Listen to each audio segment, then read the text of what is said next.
Halo, selamat datang di Sapa Indonesia Malam. Saudara, Nenek Elina Wijayanti, korban pengusiran dari rumahnya di Surabaya, Jawa Timur, masih menggantung asa kepada pemerintah agar rumahnya dibangun seperti semula. Kasus Nenek Elina ini ikut jadi perhatian Menteri Sosial Saifullah Yusuf dan meminta warga tidak mudah terprovokasi. Lalu bagaimana polisi mengusut perkembangan penanganan kasus pengusiran terhadap Nenek Elina ini? Sorotan lainnya di Sapa Indonesia Malam, Saudara. Pemerintah berencana menerapkan program Work from Mall untuk mendorong pertumbuhan ekonomi. Bagaimana pemerintah juga memastikan program ini akan mendukung produktivitas dan tak jadi beban baru bagi pekerja. Sejumlah hal lain juga akan kami bahas di Sapa Indonesia Malam. Saya Cynthia Rompas. Dan saya Radi Saputro, inilah Sapa Indonesia Malam selengkapnya untuk Anda.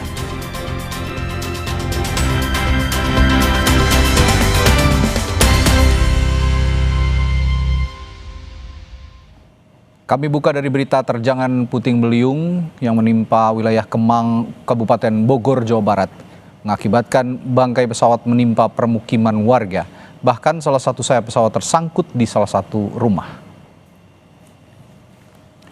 Inilah visual sayap dari bangkai pesawat yang menimpa rumah warga karena tersapu angin puting beliung. Puting beliung yang terjadi pada Senin sore kemarin menyebabkan bangkai pesawat berterbangan di permukiman warga. Sejumlah rumah mengalami kerusakan parah di bagian atap rumah, bahkan salah satu atap rumah warga mengalami kerusakan parah setelah tertimpa sayap pesawat. Menurut petugas damkar, evakuasi bangkai sayap pesawat akan dilakukan dengan manual karena besarnya material yang tersangkut. Petugas akan memotong material pesawat menjadi bagian kecil untuk selanjutnya dibersihkan. Kita datang memang sayap pesawat sudah nyangkut di rumah warga dan ada beberapa pohon tumbang. Sampai sekarang masih kita tangani, potong-potong. Berarti manual ya evakuasinya? Manual, karena itu pasti kalau warganya tidak bisa maju. Saudara, 4 dari 16 jenazah korban kebakaran Panti Jompo di Manado, Sulawesi Utara berhasil diidentifikasi. Jenazah bakal langsung diserahkan ke keluarga masing-masing. Polda Sulawesi Utara melalui tim Disaster Victim Identification (DVI) berhasil mengidentifikasi 4 korban kebakaran Panti Jompo yang terjadi pada Minggu malam lalu. Keempat korban tersebut terdiri dari 2 orang laki-laki dan 2 orang perempuan.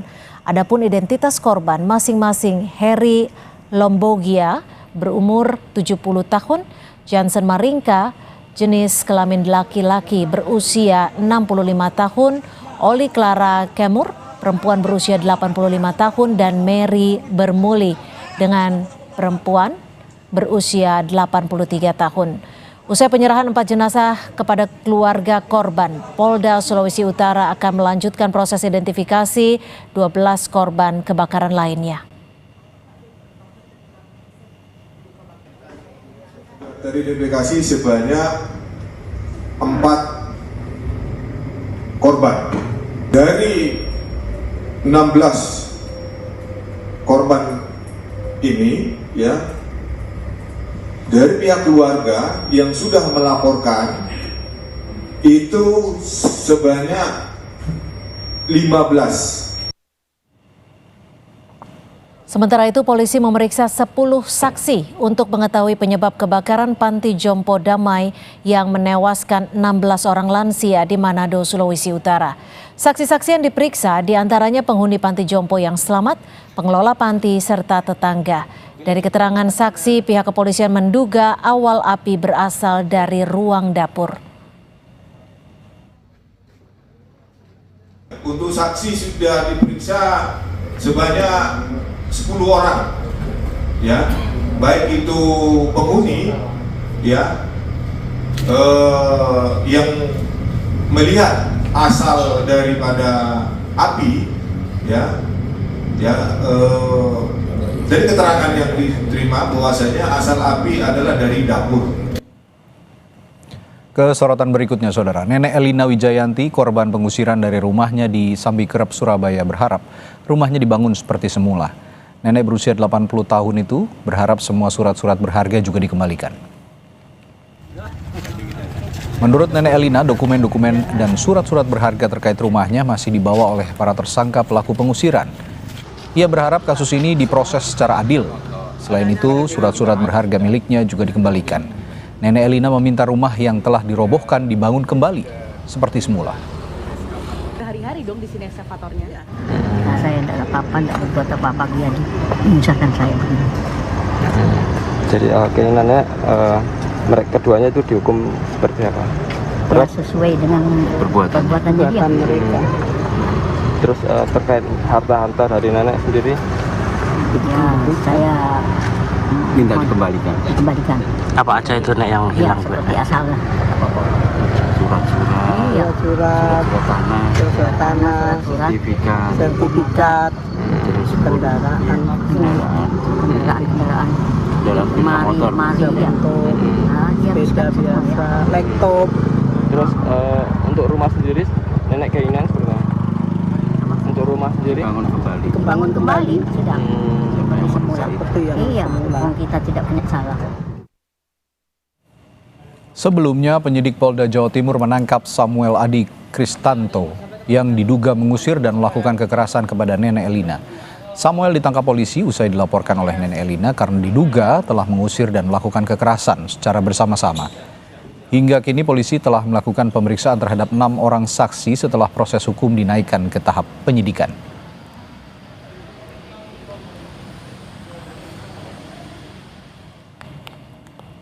Polisi yang menaikkan kasus pengusiran Nenek Elina ke tahap penyidikan sekaligus sudah memeriksa 6 orang saksi dan 1 mobil pickup yang digunakan untuk mengangkut barang Nenek Elina juga turut disita. Sebelumnya kasus pengusiran Nenek Elina terjadi dari rumahnya di kawasan Dukuh Kubuan, Sambi Kerep, Surabaya, Jawa Timur. Hari ini kami bisa melakukan saksi dan yakin bahwa kami akan proses perkara ini secara profesional, sesuai prosedur, independen dan juga sesuai fakta. Demikian. Dan 6 saksi ini dari pihak mana saja nih? Dari pihak pelapor, keluarga pelapor dan beberapa saksi yang ada di TKP. Soal kasus pengusiran Nenek Elina, Menteri Sosial Saifullah Yusuf bilang setiap kasus yang menyangkut perlindungan warga negara, terutama lansia, harus ditangani sesuai prosedur dan ketentuan hukum yang berlaku. Gus Ipul mengingatkan dan meminta warga tidak memprovokasi atau terprovokasi dan menyerahkan sepenuhnya penanganan kasus ini kepada aparat penegak hukum. Lansia, anak-anak, penyandang disabilitas, itu adalah kelompok-kelompok rentan yang kita lindungi. Harus kita fasilitasi, kita berikan perlindungan. Kalau memang ada masalah, diselesaikan dengan baik, ya, supaya orang tua kita, kelompok-kelompok rentan ini benar-benar bisa memperoleh hak.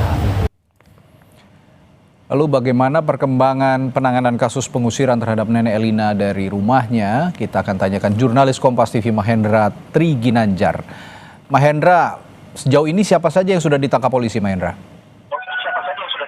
Ya, Randi dan saudara, bahwa pihak Direktorat Reserse Kriminal Umum Polda Jawa Timur telah melakukan penyelidikan dan penyidikan terkait kasus pengusiran ataupun dan juga pengerusakan rumah dari Nenek Eliana Wijayanti, di mana pihak Polda Jawa Timur sendiri telah menetapkan 2 orang tersangka, yaitu Samuel Adi Kristanto dan juga M. Yasin, di mana Samuel sendiri telah diamankan oleh Direskrimum Polda Jawa Timur pada hari Senin kemarin, dan juga untuk M. Yasin yang merupakan ormas, salah satu oknum ormas yang videonya viral saat tersangka ini, yaitu M. Yasin, ikut serta ataupun ikut mengangkut paksa ataupun mengangkat paksa Nenek Eliana dari dalam rumahnya saat kejadian sebelum terjadinya pengerusakan rumah dari Nenek Eliana.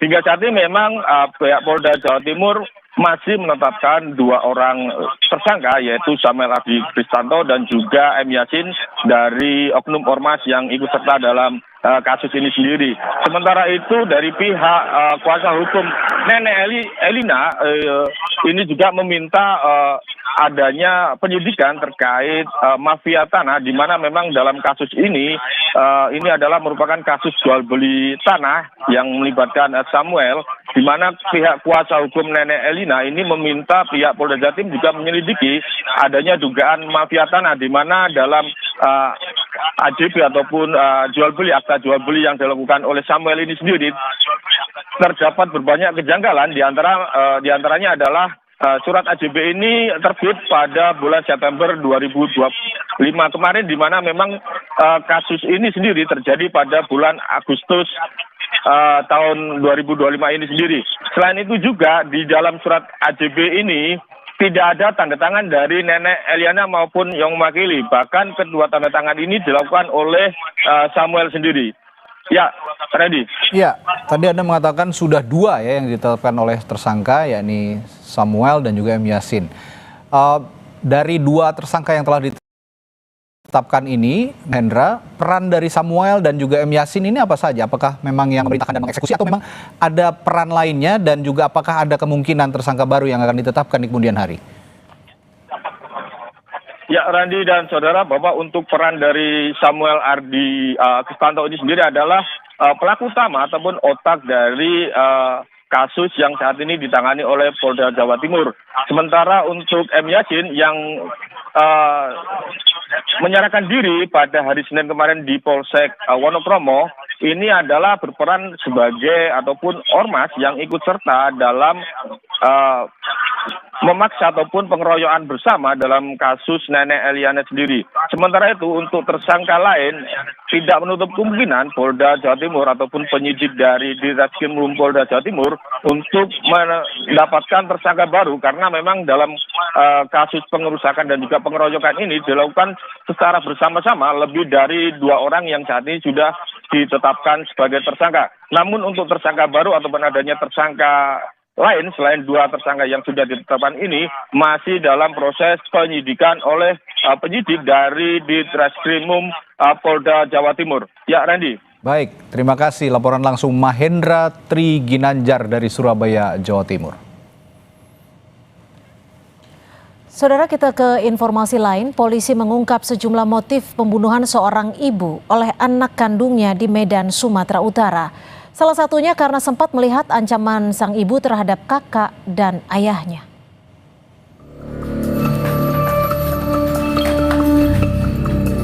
Polisi akhirnya mengungkap sejumlah motif pembunuhan seorang ibu oleh anak kandungnya yang berusia 12 tahun di Medan, Sumatera Utara. Beberapa di antaranya karena korban menghapus game daring atau game online anaknya. Anak yang berhadapan dengan hukum itu juga sempat melihat ibunya mengancam dirinya, kakak, dan ayahnya dengan pisau. Melihat kekerasan yang dilakukan korban terhadap kakak, adik, dan bapaknya yang diancam menggunakan pisau. Ini dilihat oleh si adik.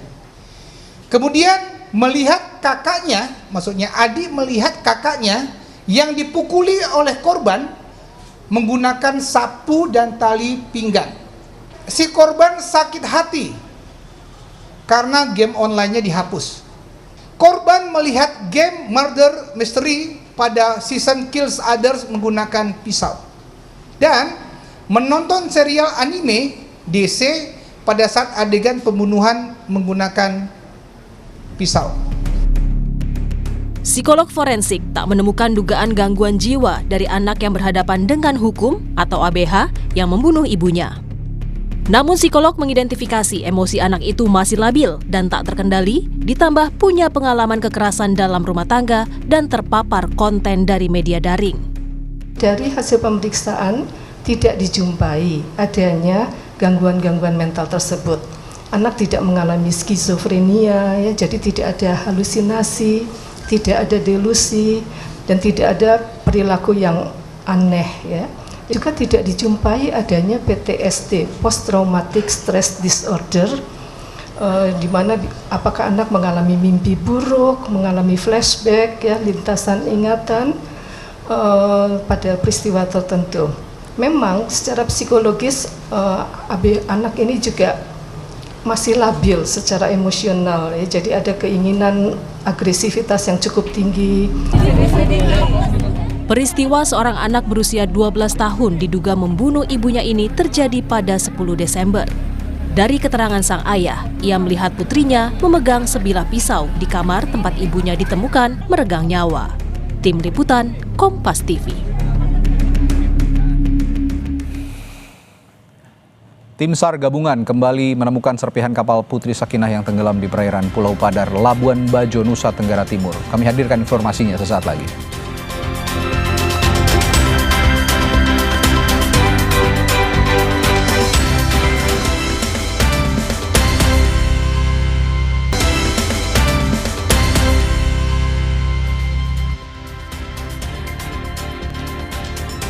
Saudara, kasus dugaan pembunuhan satu keluarga yang terdiri dari ayah, ibu, dan anak di Situbondo, Jawa Timur masih menyisakan misteri.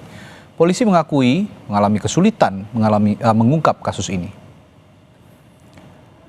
Polisi menyatakan proses penyelidikan kasus dugaan pembunuhan ini mengalami hambatan. Salah satu kendala adalah kamera pengawas atau CCTV di rumah korban yang ditemukan dalam kondisi tidak aktif atau mati saat kejadian. CCTV di area rumah korban kini masih diperiksa penyidik. Selain itu, kondisi TKP juga telah banyak berubah karena sempat dimasuki banyak orang saat pertama kali jenazah ditemukan. Hal ini juga menyulitkan proses rekonstruksi kejadian. Lokasi itu sudah dimasuki pihak-pihak di luar kita, ya, petugas. Artinya kita belum melakukan pengamanan TKP di sana. Ya. Kemudian di sana juga kita mengambil CCTV. Ya, kesulitannya karena sesaat sebelum kejadian kita duga sudah dalam kondisi mati, ya, atau ada kesengajaan memang sengaja dimatikan. Saudara, sudah 2 pekan kasus dugaan pembunuhan terhadap anak politisi PKS di Cilegon, Banten belum juga terungkap. Polisi telah memeriksa 22 orang saksi mulai dari keluarga, tetangga, karyawan hingga orang tua dari teman korban. Kapolres Cilegon AKBP Martua Raja Taripar Laut Silitonga mengaku polisi masih terus melakukan penyelidikan terkait kasus tewasnya anak dari politisi PKS Maman Suherman. Politisi masih terus mengumpulkan alat bukti yang diduga digunakan pelaku untuk menghabisi nyawa korban. Kapolres menyampaikan belum bisa mempublikasikan secara detail atas perkembangan dari kasus ini. Namun ia berjanji polisi akan mengusut kasus ini secara profesional dan transparan. Dalam pengungkapan kasus ini, Polres Cilegon dibantu Polda Banten dan Barreskrim Polri. Masih proses penyelidikan karena kita tidak bisa menyampaikan di sini karena ada bersifat konfidensial, khususnya berkaitan dengan barang-barang bukti ilmiah. Sementara udah 22 ya, udah 22. Untuk keterangan apapun dari pemeriksaan saksi tersebut kami belum bisa menyampaikan. Alat buktinya masih semua diuji, di-compare, diperbandingkan. Kalau memang ada persesuaian, ya kita akan koordinasikan dengan penyidik. Jadi untuk sementara kami belum bisa menyampaikan dari beberapa saksi itu, saksi mahkota apakah ada, apakah tidak ada, berapa jumlahnya, belum bisa kami sampaikan. Bukan berarti kami tidak bekerja, kami bekerja. Dibantu oleh Polda dan dibantu oleh Barreskrim dalam pengungkapan kasus ini. Dalam pernyataan pada 24 Desember 2025, Kasat Reskrim AKP Yoga Tama menyebut senjata tajam yang digunakan pelaku untuk membunuh korban belum ditemukan di TKP rumah mewah. Polisi menyebut saat melakukan olah TKP, penyidik mencari senjata tajam yang menjadi bukti utama pelaku untuk melukai korban di rumah. Baik di taman, saluran drainase hingga dalam rumah namun tidak ditemukan. Sementara CCTV yang berada di dalam rumah ataupun di luar rumah juga tidak berfungsi. Di area dalam TKP maupun luar TKP, termasuk di depan itu ada bagian lahan kosong, semak-semak maupun gorong-gorong pun sudah kita lakukan pengecekan, baik dari atas genteng sudah kita lakukan pengecekan juga. Sampai sekarang kita belum menemukan alat yang diduga menjadi alat yang digunakan pelaku untuk melakukan aksinya. Ya, belum ditemukan Bang ya? Belum ditemukan. Ya. Sorotan lainnya, Saudara, tim SAR gabungan kembali menemukan serpihan kapal Putri Sakinah yang tenggelam di perairan Pulau Padar, Labuan Bajo, Nusa Tenggara Timur. Tim SAR juga berfokus mencari 3 warga negara Spanyol yang menjadi korban peristiwa tenggelamnya KM Putri Sakinah. Para penyelam dari tim SAR gabungan memfokuskan pencarian para korban di 3 titik, yakni perairan utara Pulau Serai, perairan timur Pulau Padar, dan perairan selatan Pulau Serai. 12 unit kapal juga dikerahkan untuk melakukan penyisiran. KM Putri Sakinah diduga tenggelam di dasar laut. Dari 4 warga negara Spanyol yang jadi korban, baru 1 orang yang ditemukan.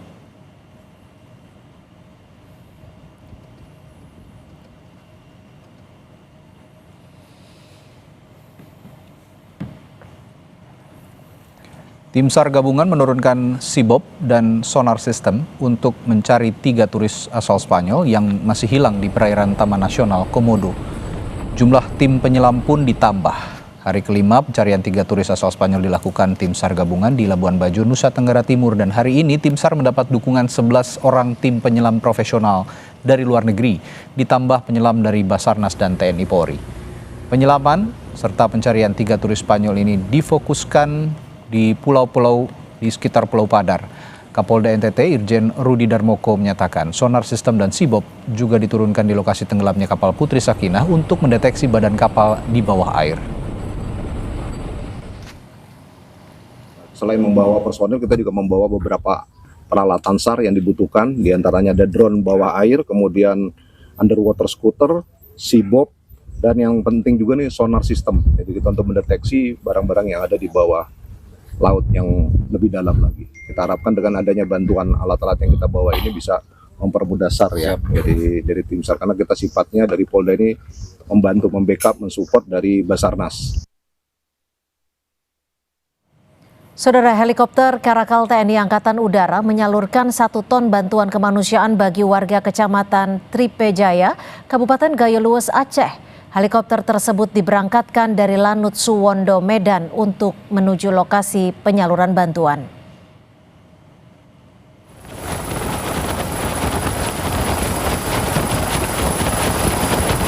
Kondisi lapangan di lokasi penyaluran tidak memungkinkan helikopter untuk mendarat. Namun, untuk menghadapi situasi tersebut, pilot Karakal TNI Angkatan Udara menerapkan teknik hovering, yakni helikopter melayang rendah dan stabil di atas titik penyerahan sehingga distribusi tetap bisa disalurkan secara aman.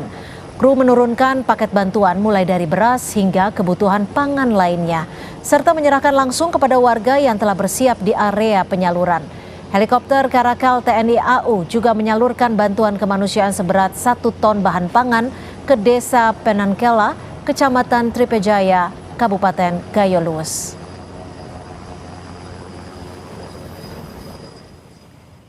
Wakil Ketua DPR RI Sufmi Dasko Ahmad menyebut Presiden Prabowo Subianto dijadwalkan akan kembali meninjau lokasi terdampak bencana di Aceh esok hari. Hal ini disampaikan Dasko saat DPR menggelar rapat koordinasi Satgas Pemulihan Pasca Bencana Sumatera bersama kementerian lembaga dan pemerintah daerah di Aceh.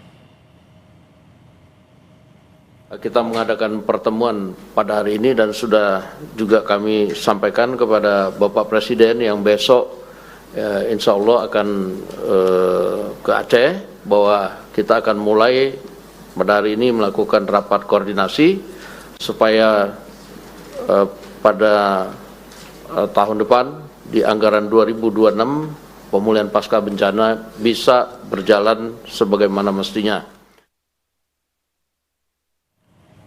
Gubernur Aceh Muzakir Manaf berharap pemulihan infrastruktur seperti jembatan serta pembangunan hunian bagi masyarakat terdampak bencana dapat dipercepat melalui penguatan koordinasi lintas lembaga. Harapan tersebut disampaikan Muzakir saat menghadiri rapat koordinasi Satgas Pemulihan Pasca Bencana Sumatera yang digelar DPR RI di Aceh. Muzakir menekankan rapat koordinasi harus menjadi momentum strategis untuk menyatukan langkah seluruh pemangku kepentingan agar proses pemulihan pasca bencana berjalan lebih cepat, tepat sasaran, dan berkeadilan. Rumah hunian sementara atau permanen yang perlu urgent, Pak pimpinan, segera mungkin kita bangun, Pak. Ya. Kemudian yang kedua, jembatan, Pak Kasat. Satu persatu akses jalan dan jembatan mulai terbuka. Sebulan pasca bencana banjir dan longsor Sumatera. Tapi masih banyak lokasi yang masih belum pulih. Kami punya ulasannya di Sapa Indonesia Malam setelah jeda. Tetaplah bersama kami.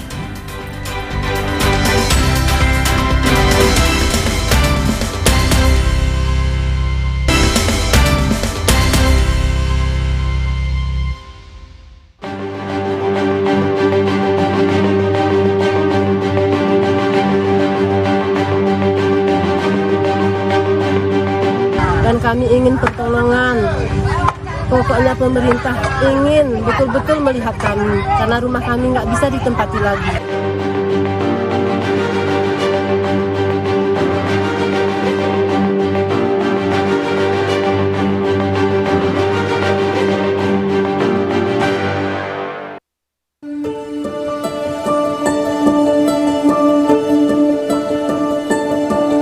Sejak terbukanya akses jalur darat dari Simpang KKA Aceh Utara menuju Bener Meriah, kini warga mulai mendapatkan LPG seberat 3 kg yang dipasok langsung oleh agen pangkalan penyalur dengan harga yang terjangkau. Untuk bisa membeli LPG dengan harga Rp25.000, warga harus mengantre sejak pagi karena terbatasnya gas yang tersedia. Dari tadi pagi jam 8. Jam 8 pagi, Bu. Harganya berapa, Bu, yang dibeli? Rp25.000 ini, Pak. Rp25.000. Berarti kalau di luar dibeli harga berapa tadi, Bu? Ada yang 150, ada yang 180, ada yang 250 per tabung yang kecil ini, Pak. Variasi, Bu, ya? Dan senang sekali lah, Pak, karena kami udah menunggu harga yang segitu kan, karena walaupun kok kita bilang ya untuk harganya segini kan sangat normal gitu kan. Tidak hanya penyaluran gas LPG, PT Pertamina juga memastikan pendistribusian BBM terus berjalan. Pada 27 Desember lalu, sebanyak 7 unit mobil tangki diberangkatkan dari storage hub menuju ke sejumlah SPBU di Bener Meriah. Pasca bencana, akses jalan ke Kecamatan Pining Gayo Luwes Aceh masih terputus. Material banjir dan longsor masih menutup akses sejumlah titik. Upaya pembukaan jalan hingga kini masih terus dilakukan. Kapolres Gayo Luwes bersama Bupati dan Wakil Bupati mengawal pembukaan jalur untuk memastikan jalur ke Kecamatan Pining kembali terbuka. Tak hanya di Gayo Luwes, akses jalan yang belum normal juga masih terjadi di jalan utama dari kota Melaboh melalui Betong menuju Takengon, Kabupaten Aceh Tengah. Pemerintah daerah telah membuka jalur alternatif, namun jaraknya jauh dan membutuhkan waktu tempuh berjam-jam. Demi menghindari jalur yang memutar, sebagian warga memilih jalur alternatif dengan mendaki gunung. Jalur dengan medan terjal dan licin ini hanya bisa dilewati dengan berjalan kaki dan sepeda motor. Kami dari Melaboh, Nagan Raya mau ke Takengon. Berapa waktu ditempuh nih, Pak? Ini udah jam ke-5. Ini inisiatif warga, Pak, untuk saling membantu akses jalan, karena jalan udah terputus semua, Pak. Sudah tidak ada dari manapun, nggak bisa. Kami dari Kecamatan Calam memang agak sulit sedikit melintasi menuju kota. Kebetulan lintas jalan daerah Brawang Gading ke Gelungi juga itu longsor parah, sehingga akses kami juga keluar sudah tertutup. Masalah ekonominya di sini dampaknya memang sangat berpengaruh pada kami di sini. Akses seperti makanan mungkin agak sulit masuk dari kota. Sementara itu, proses perbaikan jalan hingga pembangunan jembatan di wilayah sulit terjangkau masih terus dilakukan petugas gabungan. Bekerja siang dan malam, 17 personel Brimopolda Sumbar berjibaku membangun jembatan darurat yang menghubungkan dua nagari di Kabupaten Padang Pariaman. Pengerjaan jembatan yang sudah mencapai 65% ini dibuat dengan bahan dari pohon kelapa dengan panjang 25 meter. Pembangunan jembatan pun ditargetkan rampung pada 5 Januari. Jembatan darurat yang dulunya memang ini sangat berguna bagi masyarakat. Ini menghubungkan beberapa nagari ini Pak, mulai dari Nagari Kataping, kemudian Sungai Buloh Barat dan Sungai Buloh Induk di depannya. Jadi kalau diambil jiwanya ini dibutuhkan oleh warga lebih kurang 7.000 jiwa lebih kurang. 7.000 jiwa. Iya. Ini memang akses satu-satunya atau ada jalur lain yang bisa dilalui warga? Memang ada akses yang lain, cuma ini paling terdekat Pak. Kalau ambil jalan yang lain itu memutar lebih kurang 2-3 kilo lagi Pak. Pembangunan jembatan gantung juga dilakukan prajurit TNI AD dari Babinsa Pos Ramil Darul Hasanah, jajaran Kodim 0108 Aceh Tenggara. Jembatan gantung yang dibangun anggota TNI AD ini merupakan akses vital yang menghubungkan Kecamatan Darul Hasanah dan Kecamatan Ketambik, Aceh Tengah. Jembatan gantung dengan panjang 200 meter dan lebar 1,25 meter ini sudah dapat dilalui kendaraan roda 2 dan pejalan kaki. Saat ini jembatan telah rampung. Mengingat jembatan ini merupakan akses yang sangat vital bagi masyarakat. Jembatan ini merupakan penghubung baik di bidang perekonomian anak-anak sekolah. Kedepannya supaya masyarakat bisa merawat dan menjaga jembatan ini untuk nanti lewat secara bergantian. Jangan berdesak-desaan, kalau bisa satu-satu kendaraan roda 2. Kepala Staf TNI Angkatan Darat, Jenderal Maruli Simanjuntak pun menyinggung ada pihak-pihak yang berupaya mensabotasi jembatan Beli yang dibangun TNI. Kasat menyebut ada pihak-pihak yang mempreteli baut-baut di jembatan Beli. Jenderal Maruli mengaku heran, ada pihak yang tak bertanggung jawab di tengah situasi yang memprihatinkan. Menurut Kasat, pihak-pihak tersebut ingin mengorbankan masyarakat yang tengah dilanda bencana. Kini, TNI akan membangun 44 jembatan Beli, di mana 12 telah selesai dan sisanya masih dalam proses pengerjaan. Dalam kondisi kompak pun, ini masih ada orang yang berusaha mensabotase jembatan Beli kita. 2 hari yang lalu, mungkin ada ditayangkan ininya, dibongkar baut-bautnya. Ya. Kami juga tidak menyangka ada orang sebiadab ini ya, terus terang saja. Memang kami pikir masyarakat sedang bencana ya, ini baut-bautnya dibongkar. Dalam kondisi begini pun masih ada kelompok-kelompok orang yang mau bisa dikatakan arahnya kepada pemerintah. Ya, mengorbankan masyarakat yang sedang bencana pun mau dikorbankan. Pada proses pemulihan pasca bencana yang menerjang wilayah Aceh, Sumatera Utara, dan Sumatera Barat, pemerintah pusat tak hanya memprioritaskan perbaikan jalan, namun juga pembangunan hunian sementara. Menteri Koordinator Pembangunan Manusia dan Kebudayaan Pratikno menyebut, sebanyak 1.050 unit hunian sementara telah selesai dibangun di sejumlah wilayah terdampak bencana di Sumatera. Ia menambahkan, pembangunan Huntara ini melibatkan berbagai pihak untuk mempercepat pemulihan bagi warga terdampak. Per 28 Desember, Huntara di 3 provinsi sudah mulai dibangun dan sebagian sudah selesai, yaitu sebanyak total proses pembangunan dan sebagian sudah selesai itu totalnya 1.050 unit hunian. Yang dibangun BNPB bersama daerah itu ada 450, sedangkan yang dibangun Danantara beserta jajaran BUMN itu 600 unit Huntara. 1 bulan telah berlalu, namun masih banyak rumah warga di Aceh Tengah dipenuhi lumpur dan kayu gelondongan. Warga berharap pemerintah membantu membersihkan dan memperbaiki rumah mereka yang tak lagi layak dihuni. Ketebalan lumpur hampir mencapai 1 meter, bercampur dengan kayu gelondongan yang terbawa banjir bandang. Sebagian warga mengaku rumah mereka kini tidak bisa ditempati lagi. Keadaan rumah kami sudah tertimbun lumpur 1 meter, kayu kami nggak sanggup lagi untuk membersihkan. Jadi kami masyarakat minta bantuan dari pemerintah atau relawan untuk membantu kami. Dan kami ingin pertolongan. Pokoknya pemerintah ingin betul-betul melihat kami, karena rumah kami nggak bisa ditempati lagi. Banjir bandang pada 26 November lalu juga memporak-poranda Sekolah Dasar Negeri 5 Pesangan Siblah Kreung, Kabupaten Biren, Aceh. Seluruh fasilitas, dokumen, dan perlengkapan sekolah hancur dan hanyut terseret arus banjir setinggi atap sekolah. Proses belajar mengajar pun berakhir saat siswa sedang persiapan ujian. Kini gedung sekolah yang dibangun UNICEF hancur dan tak dapat lagi digunakan. Kondisi siswa di sini alhamdulillah selamat semua, cuman ada yang sebagian pakaiannya juga terbawa arus. Kayaknya kalau sekolah lagi mungkin tidak seragam lagi, jadi harus memakai pakaian bebas kan, karena banyak juga buku-buku semua udah dibawa arus banjir. Rencananya akan membangun tenda darurat di atas biar anak-anak nggak putus sekolah.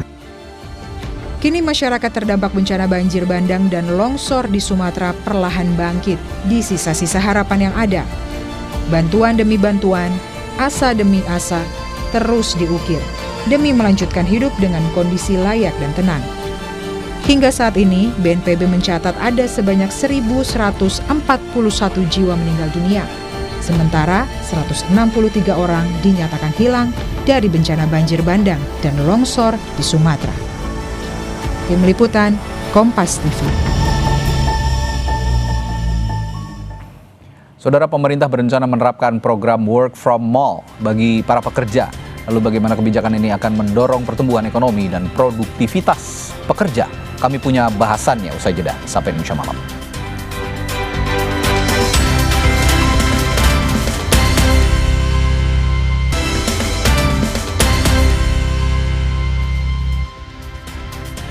Terima kasih Anda masih bersama kami di Sapa Indonesia Malam. Saudara, pemerintah berencana menerapkan program Work from Mall bagi para pekerja. Program ini diharapkan mampu meningkatkan produktivitas pekerja, aktivitas belanja masyarakat, serta pertumbuhan ekonomi. Pekerja sekaligus berwisata belanja. Pemerintah melalui Menko Perekonomian Erlangga Hartarto mengungkap program ini akan mendukung aktivitas ekonomi gig, di mana gig ekonomi ini merupakan model kerja lepas berbasis platform digital dengan fleksibilitas waktu yang biasanya dilakukan para pekerja lepas atau freelancer. Erlangga bilang pemerintah akan mengembangkan program Work from Mall secara bertahap di berbagai daerah. Mall bukan hanya tempat berbelanja, tetapi bisa dimanfaatkan juga untuk kegiatan ekonomi atau bekerja. Nah, kita sekarang sedang menunjuk atau mendorong kegiatan ekonomi gig. Beberapa hari yang lalu kami bersama Gubernur DKI Jakarta mendorong untuk gig ekonomi, dan ini akan disiapkan anggarannya juga oleh Pemda DKI. Kita akan kerja di 15 provinsi dan juga akan didukung oleh perusahaan-perusahaan yang bergerak di bidang IT, sehingga kalau yang bergerak di gig ekonomi butuhnya charger laptop, wifi, dan kopi. Nah, itu semuanya ada di mall.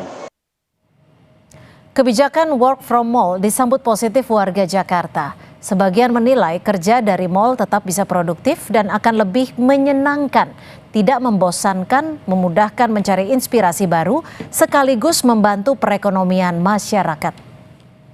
Dalam jangka waktu liburan ini sih kita lebih sering ke mall, karena kayak di mall ini kita bisa dapat semuanya sih, kayak kerja terasa lebih fun, terus juga ambience-nya tuh ngedukung banget lah. Kalau kita jadi kayak refreshing dikit, kita bisa ke cafe, terus kalau misalkan bosen cemil mungkin kita bisa ke supermarket gitu kan, jadi lebih seru lah.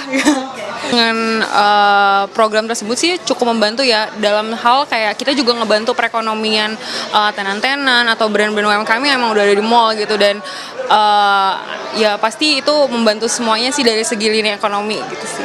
Dan dengan adanya program Work from Mall ini bagi aku sebenarnya malah lebih enak ke perusahaannya juga sih, karena kan ibaratnya kita tetap bisa produktif, kita tetap bisa quality time sama keluarga, mungkin ketemu sama kolega-kolega, terus ketemu sama klien mungkin di tempat yang emang lebih proper, jadi itu harusnya malah bisa menjadi jaringan satu tempat yang ibaratnya tuh bisa bercabang kegunaannya gitu.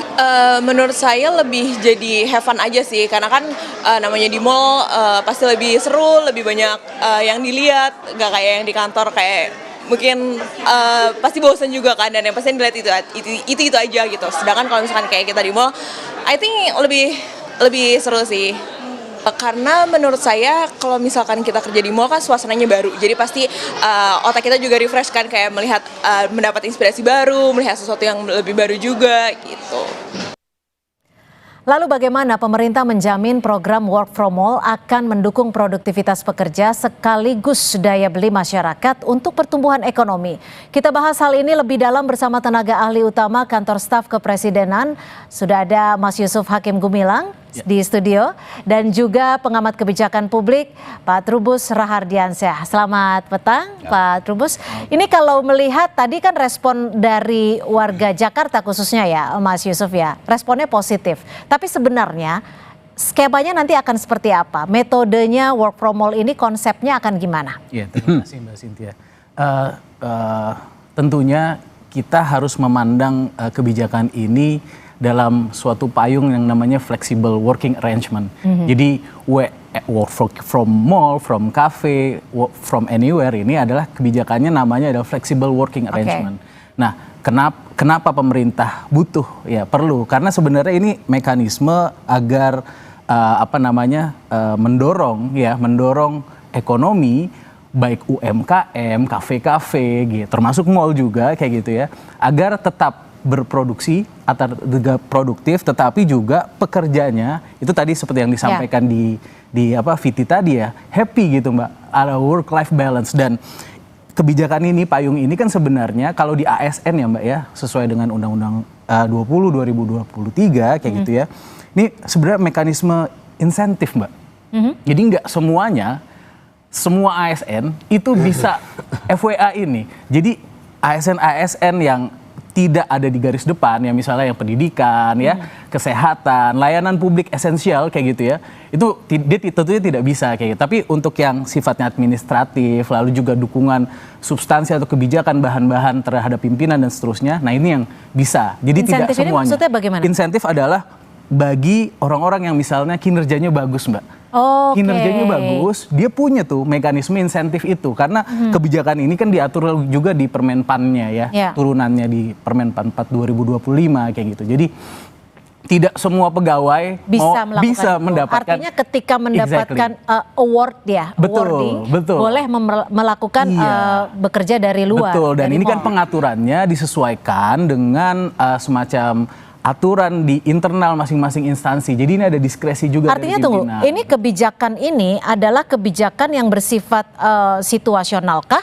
Atau memang kebijakan yang nantinya ke depannya akan dipermanenkan? Iya, karena sudah ada perpresnya Mbak, Perpres 21 2023 sebenarnya tentang FWA ini. Jadi kalau di ASN sebenarnya ini sudah berlaku, memang sudah dilakukan kayak gitu. Tetapi memang itu tadi, dia sifatnya adalah insentif, reward kayak gitu. Bagi orang-orang yang kerjanya baik, bagus kayak gitu, dan tidak ada di layanan dasar esensial publik, dia bisa mendapatkan reward itu. Itu yang pertama, konsep berlaku yang sudah mulai berlaku di ASN. Betul, seperti itu ya. Di ASN.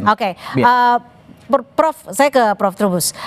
Kalau dari Prof sendiri, bagaimana melihat kebijakan ini? Apakah kebijakan ini memang bisa mendukung produktivitas pekerja, atau sebenarnya justru dalam tanda kutip meningkatkan konsumtif? Kalau dilihat dari apa yang disampaikan dari pihak pemerintah ya, itu kan kelihatan sekali sebenarnya nggak semua ASN bisa di situ kan, karena hanya ASN tertentu, sehingga kalau itu mau dikatakan apakah itu akan mendukung pertumbuhan ekonomi seperti yang dijelaskan oleh pemerintah secara makro, tentu ini sesuatu yang belum bisa diterima secara secara publik.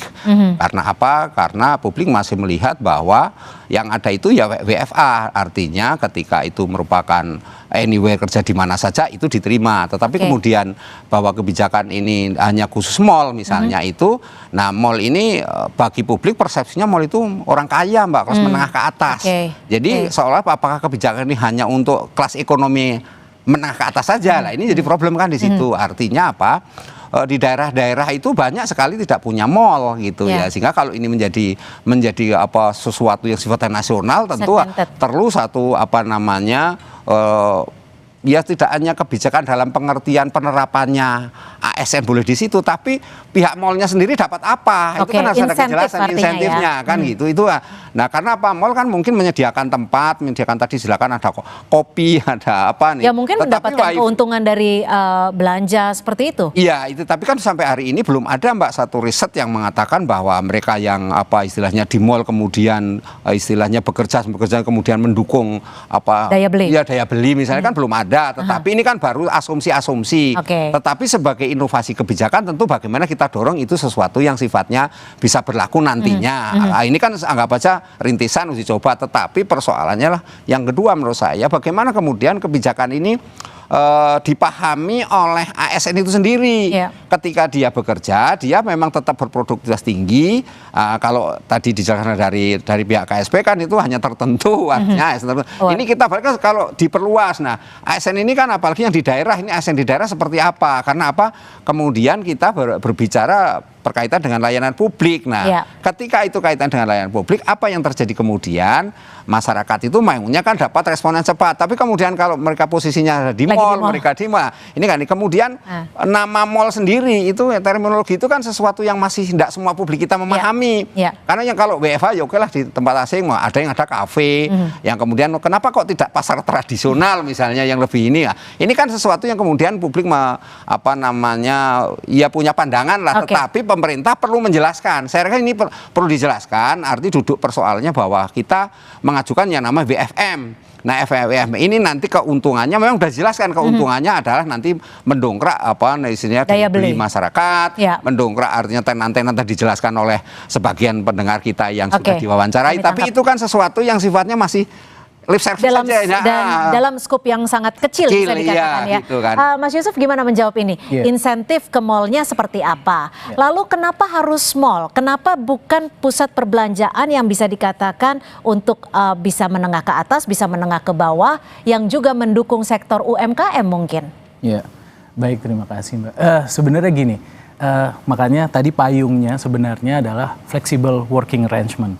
Jadi tidak harus mall ya maksudnya. Harus mall, betul. Tetapi memang betul bahwa Pak Menko sampaikan bahwa ya ini kan libur dalam rangka libur Natal tahun baru. Ya tahun baru, Natal tahun baru. Nah jadi memang ada intention kayak gitu untuk meningkatkan daya beli konsumsinya masyarakat kayak gitu. Jadi sebenarnya ini bukan hanya nanti ke ASN, diharapkan juga swasta kayak gitu ya, itu juga bisa fleksibel kerja dari mana saja termasuk dari mall. Dan kalau dari tadi Prof Trubus sampaikan misalnya apakah ada dampaknya misalnya ya, data yang kami ambil dari asosiasi memang untuk yang tahun 2025 ini dalam semester 1 itu dia ada kenaikan apa namanya kunjungan kayak gitu ya antara 50 sampai 80% sebenarnya. Nah, hal ini kan sebenarnya cukup baik nih, ini apa namanya positif lah ibaratnya untuk meningkatkan itu tadi menggerakkan ekonomi. Nah, artinya memang imbauan ini disampaikan karena memang daya beli masyarakat saat ini memang lemah. Iya, karena tadi ada peningkatan itu tadi dan diharapkan ada kenaikan lagi nih antara 10 sampai 20% lah di akhir tahun. Nah, ini dia Mbak, kebijakan pemerintah itu kan kita harus mencoba basisnya riset, evidence based gitu. Nah, ketika kita lihat oh ya trennya ternyata kunjungannya meningkat kayak gitu ya. Ya udah kita kaji, tentunya pemerintah dari Kementerian Perekonomian sudah mengkaji nih kayak gitu. Jadi kenapa mall yang disasar? Tetapi tadi saya bilang bahwa kerangkanya adalah flexible working arrangement. Insentif jadi bisa untuk mallnya? Di rumah. Ya tentunya peningkatan belanja kayak gitu ya, peningkatan berarti belanja. Berarti insentifnya tidak ada insentif dari pemerintah minum, khusus, tapi lebih ke daya beli dari masyarakat yang langsung ya. Betul, langsung insentif ke mallnya demikian. Ditambah tadi seperti Pak Menko sampaikan, Pak tadi mengutip juga Gubernur DKI ya, kayak gitu ya, bahwa nanti akan disediakan ya fasilitasnya lah, colokannya, wifi-nya dan lain-lain. Tapi ini sebenarnya sudah terjadi di masyarakat. Oke, Prof, kalau Anda melihat ini lebih menguntungkan ke retail kah atau justru sebenarnya menguntungkan perusahaan tempat orang itu bekerja atau produktivitas masyarakat itu sendiri yang diuntungkan dengan program ini? Kalau dilihat secara keseluruhan, rasionalitas kebijakannya ada pada ini, Mbak, pada retail. Jadi pada retail ya? Yang untung karena kan. Jadi orang besar lagi dong yang diuntungkan. Ya karena kan di situ ada namanya akhir tahun baru kan ya, akhir tahun lah Nataru ini kan ada banyak diskon-diskon kan, karena diskon-diskon itulah kemudian membawa keuntungan karena istilahnya ya membelinya jadi partai besar lah katakanlah seperti itu, artinya banyak gitu ya. Nah, ini yang harus dipahami. Yang kedua, kalau misalnya mau dikaitkan dengan produktivitas, tentu bisa saja hanya kemudian ini belum ada studi. Kalau saya orang akademisi kan harus ada satu riset betul yang memutuskan untuk itu. Tetapi andaikan ini sebagai titik entry point lah untuk melakukan satu kebijakan nantinya ke depan, kalau ada libur lagi menggunakan seperti ini kan ya bisa diterima sepanjang nanti ada argumen-argumen akademis yang bisa dikemukakan. Itu Mbak, yang penting itu di situ gitu loh. Tapi gini, yang menjadi pertanyaan saya adalah ketika work from home ini nantinya akan menjadi gaya hidup. Nah, gaya hidupnya ini apakah sudah sesuai dengan masyarakat Indonesia saat ini? Apakah sudah mencukupi dengan keuangan yang masuk di masyarakat? Jangan sampai nanti justru malah karena gaya hidupnya tinggi, akhirnya jadi pinjol. Gimana menjawab ini? Apakah sudah diantisipasi mungkin oleh pemerintah sendiri? Iya, kalau dari ASN sendiri Mbak, itu tentu kan dari kebijakan ya Mbak ya. Gaji ASN itu kan semuanya kita tahu, semua bisa akses kayak gitu ya. Gaji ASN tuh berapa sih kayak gitu? Ada insentif nggak untuk work from home? Mungkin tambahan uang kopi? belum sampai ke sana. Tapi intinya gini Mbak, kalau dalam konteks kebijakan kita harus memahami bahwa yang penting ini kan di pengawasannya, produktivitasnya. Dalam artian apakah dengan dia bekerja di mana, di mall, apa di kafe dan lain-lain, outputnya tetap ada kayak gitu. Dia tetap hasil pekerjaan tetap ada. Jadi misalnya dokumen kebijakan atau juga misalnya kajian-kajian atau analisis yang sifatnya untuk pengambilan keputusan strategis kayak gitu tetap dilaksanakan, tetap ada kayak gitu. Dan itu kan sekarang sudah eranya SPBE nih Mbak, sistem pemerintahan berbasis elektronik. Jadi kita absen, presensi masuk sudah lewat gadget. Hasil kerjaan kita juga bisa langsung saat itu juga kayak gitu bisa disubmit di dalam sistem. Jadi yang harus dilihat adalah sebenarnya ini ada mekanisme yang sifatnya fleksibel. Ini adalah insentif juga kayak gitu ya, dan juga ini untuk meningkatkan itu tadi work life balance lah kalau kata anak sekarang. Saya sepakat kalau work life balance, tapi apakah dengan kebijakan ini tidak justru meningkatkan konsumtif masyarakat itu sendiri, dan apakah kebijakan ini benar-benar reliable dengan produktivitas pekerja dan tidak menjadikan ketimpangan antara kelas atas dan juga kelas menengah ke bawah? Tapi dijawabnya usai jeda. Tetap bersama kami di Sapa Indonesia Malam.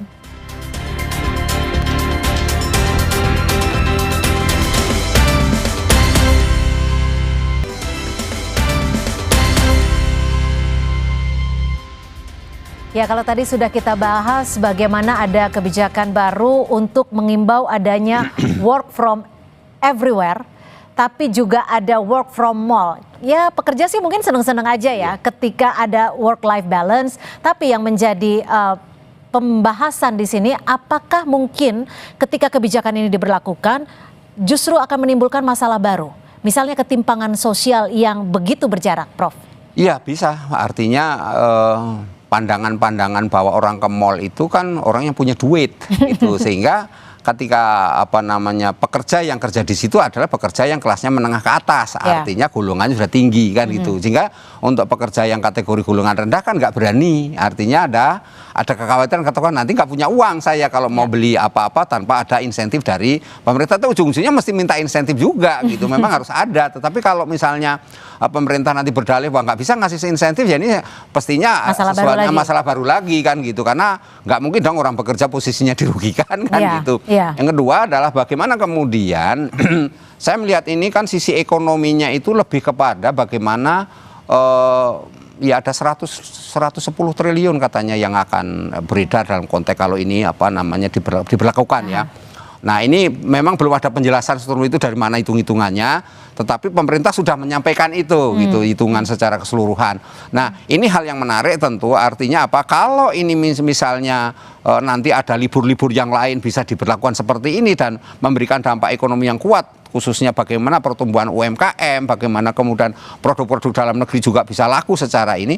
Tentu yang terakhir adalah bagaimana daerah. Daerah ini kita ASN di daerah itu sangat beragam, dan bagaimana yang mereka posisinya guru, mereka atau pekerja kesehatan atau apa yang ada di daerah-daerah ini, mallnya nggak ada. Bagaimana terusnya, apakah mereka ini, kalau BFA masih diterima, Mbak, tapi begitu mall, asumsinya ini di daerah segmented saya sekali ya, sama sekali karena di daerah di Jawa Tengah, daerah saya Purworejo aja nggak ada mall gitu kan, jadi sulit juga, Mbak, bagaimana kemudian mereka mau kerja di mall. Tetapi ini sebagai inovasi kebijakan tentu secara bertahap bisa kita benahi, ke dalam arti apa, antisipasi ke depan kalau ada liburan apa bisa, ya sama aja waktu kita WFH terjadi perdebatan WFH kenapa apa bagaimana kinerjanya, tetapi terjelaskan bisa jalan dengan baik kan. Gimana Mas Yusuf, apakah sudah ada koordinasi mungkin dengan Pemda dan juga apakah ini sudah dipikirkan sebelumnya untuk ASN-ASN yang berada di luar Jakarta ataupun di luar kota besar? Ya, tentunya dalam konteks kebijakan ini tidak boleh bias ya, Mbak ya. Jadi kebijakan itu harus bisa menyasar semua kalangan. Makanya kebijakan Perpres tentang flexible working arrangement ini kebijakan yang silahkan bekerja dari rumah, dari kafe, dari warung-warung kopi, dari mall segala macam, itu boleh dilakukan. Nah, dalam konteks itu makanya bagi kami sebenarnya yang diharapkan dengan adanya kebijakan ini itu pertama bukan libur terselubung gitu loh, Mbak. Bukan. Dia harus tetap produktif. Dia harus tetap ada outputnya. Harus tetap menyampaikan dokumen kebijakan atau dia harus deliver lah. Kita bilang kayak gitu. Nah, yang kedua adalah dia menggerakkan ekonomi lokal, mulai dari kafe, dari warung-warung kopi kayak gitu ya. Dan juga ini tidak diterapkan ke semuanya tadi seperti yang kekhawatiran. Tapi bagaimana memastikan, pemerintah memastikan bahwa kebijakan WFM ini tidak menjadi beban baru bagi para pekerja?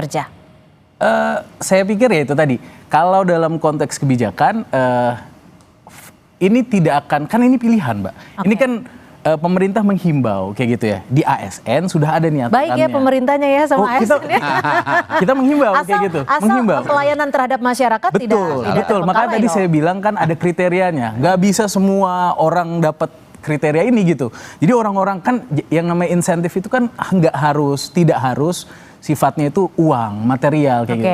Jadi dengan dia bisa menerapkan flexible working. Nanti ada kecemburuan dengan ASN tertentu. Ya makanya kinerjanya harus baik kayak gitu. Jadi ASN tertentu aja sebenarnya itu yang cemburu dan lain-lain. Padahal ya berarti mungkin ini kinerja saya kurang baik. Berarti saya harus meningkatkan. Biar ada di level yang itu gitu. Dia bisa mendapatkan fleksibilitas bekerja, tapi produktivitas tetap jalan dan dia bisa itu tadi sama anaknya bisa ngasuh anak dan seterusnya. Fungsi mall berubah. Fungsi mall berubah. Jadi daycare, tempat belajar software karena ini tempat kerja. Apakah ini juga bisa menjadi kalau ASN jelas ini artinya insentif reward. Tapi bagaimana dengan freelancer? Freelancer ini agak berat. Jadi memang pelaku digital, kemudian gig ekonomi ya. Ini memang agak berat, Pak. Bagaimana kemudian ketika mereka bekerja ada di mall itu memang harus ketersediaan tadi wifi-nya, ketersediaan listriknya stabil, kondisi tempatnya juga, apalagi kalau ada kopi gratis kopinya. Ini kan semuanya harus ini, Mbak. Saya percaya bahwa dunia sekarang pekerja-pekerja yang kategori ini tidak milenial ya, sekarang malah Gen Z ini kan sudah semangat. Tadi kita wawancara itu kan semuanya positif. Nah, artinya swasta pun juga mendukung, hanya kemudian konteksnya tidak semua sama dengan ASN karena kan nggak mungkin yang namanya manufaktur, apalagi yang teman-teman media kan nggak mungkin media ada di mall. Kita cuma bisa pasrah, Prof. Itu artinya ini penting gitu ya. Tapi gini, Prof, bagaimana memastikan bahwa kebijakan WFM ini indikatornya tuh benar-benar positif, tidak hanya untuk pekerja yang produktif, tapi juga untuk daya beli masyarakat. Jangan sampai jam kerja itu kan umpamanya 8 jam, tapi belinya 1 kopi selama 8 jam. Tapi di sisi lain akhirnya pembelinya tidak muter. Artinya kan daya belinya justru berkurang. Lah ini kalau misalnya kebijakan ini hanya sifatnya sementara sih sebenarnya nggak menjadi ruwet ya. Tapi kalau kemudian ini kebijakan jadi berjangka panjang, lah artinya nanti ada lagi seperti itu, akan ada lagi seperti itu. Nah ini perlu satu formulasi mekanisme jelas, formulasi kebijakannya seperti apa, dan artinya juga ada ini Mbak, namanya orang bekerja kan ada pemberdayaannya bagaimana dia supaya tetap dalam posisi mau bekerja di situ dan dalam ini mendapatkan kemanfaatan. Publik juga mendapatkan kemanfaatan, nanti publiknya nggak dapat apa-apa juga. Jangka panjang. Jangka panjang. Iya. Kalau jangka panjang, ketika akan ditetapkan sebagai program jangka panjang, indikator keberhasilan di jangka pendek ini apa? Iya, kalau kita bergerak dari peraturan presidennya, sebenarnya peraturan presiden 21 2023 ini kan sudah diatur kalau untuk yang ASN. Tetapi memang untuk yang saat ini kan sifatnya temporary karena libur Nataru kayak gitu. Jadi ini untuk mendongkrak sektor ekonomi lah, ekonomi retail lalu dan juga makan minum F&B gitu ya. Jadi sebenarnya kalau di jangka panjang tentunya kita harus ada kajiannya. Tadi betul Prof, apakah memang setelah ada kebijakan ini, pertama produktivitasnya dulu itu yang harus dilihat, meningkatkah, apa memang benar kualitas dokumen kebijakannya lebih baik misalnya kayak gitu. Terus juga lebih itu tadi work life balance. Yang kedua adalah bagaimana kaitannya sama peningkatan konsumsi masyarakat, lalu juga bagaimana sektor-sektor itu kan ini kan juga harus tumbuh Mbak. Betul. Jadi jangan sampai ini tidak tadi ya kerjanya dari jam berapa 8 sampai jam 5 kayak gitu. Belinya satu, wifi-nya gratis misalnya kayak gitu. Nah, wifi-nya gratis. Betul. Nah, ini kan yang harus diantisipasi dan juga harus ada pembatasan. Ini kreativitas sektor ekonomi juga. Jadi misalnya ya dia bisa kerja dari sana tetapi Pak ini terbatas misalnya 2 jam misalnya kayak gitu kan ada yang terbatas, hal yang semacam itu. Jadi memang ini membutuhkan itu tadi Mbak, ini sandbox policy lah ibaratnya. Jadi harus ada uji coba kebijakan. Nah kita uji coba nih di Nataru ini. Kalau misalnya nanti baik kayak gitu kenapa nggak kita lanjutkan. Tapi kalau misalnya ternyata memang perlu ada penyesuaian kebijakan, ada pengawasan atau pengendalian yang lebih ketat kayak gitu, ya udah kita evaluasi. Jelas mal untung karena untungnya itu ada parkir. Parkir itu mulai dapat tambahan. Kalau bisa jalan kaki berarti ya. Prof, tapi gini, kebijakan ini sebenarnya sebenarnya kan yang diinginkan adalah semuanya untung ya. Pekerja untung karena dapat work life balance, pusat perbelanjaan juga untung karena mendapatkan masukan. Tapi apakah kebijakan ini benar-benar bisa menguntungkan semua pihak ketika kebijakan ini juga menyasar dalam pertumbuhan ekonomi?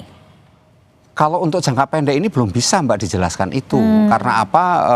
Belum terlihat hasilnya. Belum terlihat dan belum ada satu, kalau kajian sih enggak ya, artinya belum ada satu fakta yang bisa menjelaskan bahwa ini ada bukti yang bisa diterima gitu oleh publik, dalam arti bahwa ada kemanfaatan publiknya, ada baik publik maupun dalam hal ini pemerintah dapat kemanfaatan, kemudian pihak mall dalam hal ini juga ada kemanfaatan, UMKM dapat kemanfaatan, apalagi dalam makronya pertumbuhan ekonomi. Nah ini tentu ada satu menurut saya yang perlu didorong terus adalah formulanya ini atau skemanya ini benar-benar tidak hanya untuk ASN tapi untuk ini pekerja swasta ini yang harus didorong. Prof lihat sendiri ini lebih berpihak kepada keuntungan publik atau kepada retail?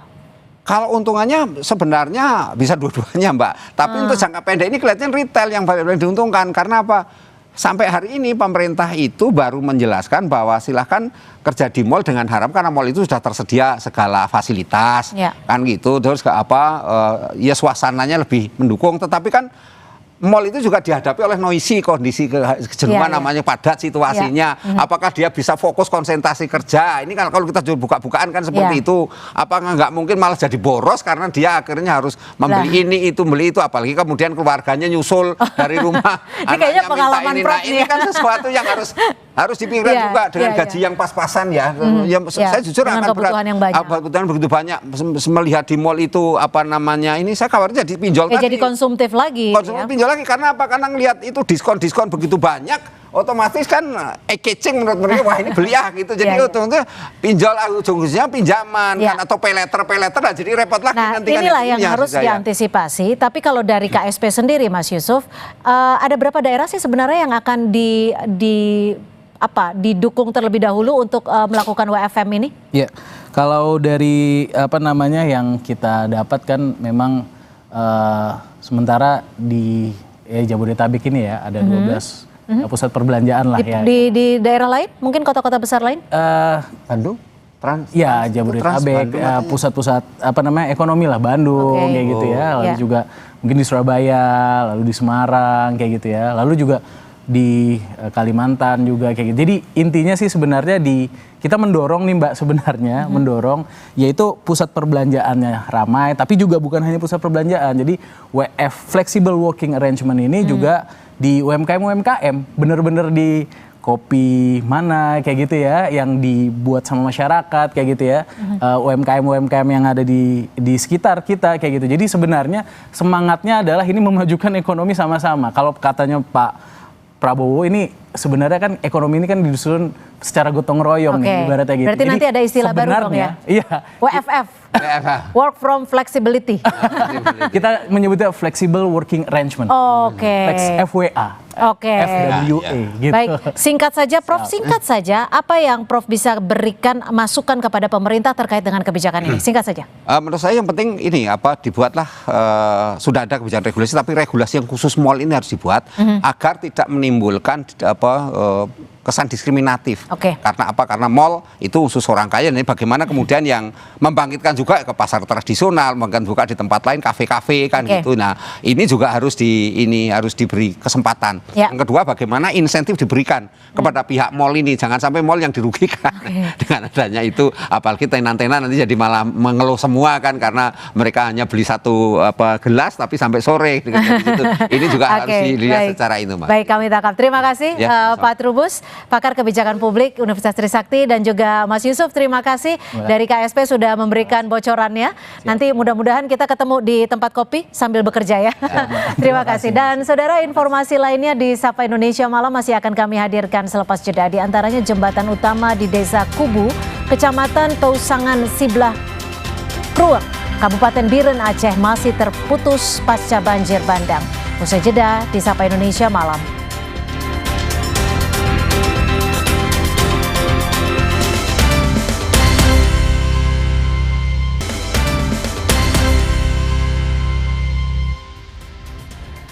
Saudara, kembali di Sapa Indonesia Malam.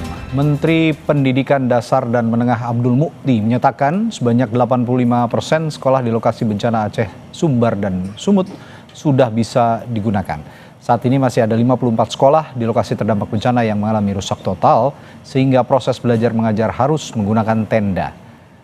Sebulan pasca bencana, pemerintah pusat terus berupaya melakukan penormalisasian sejumlah sektor.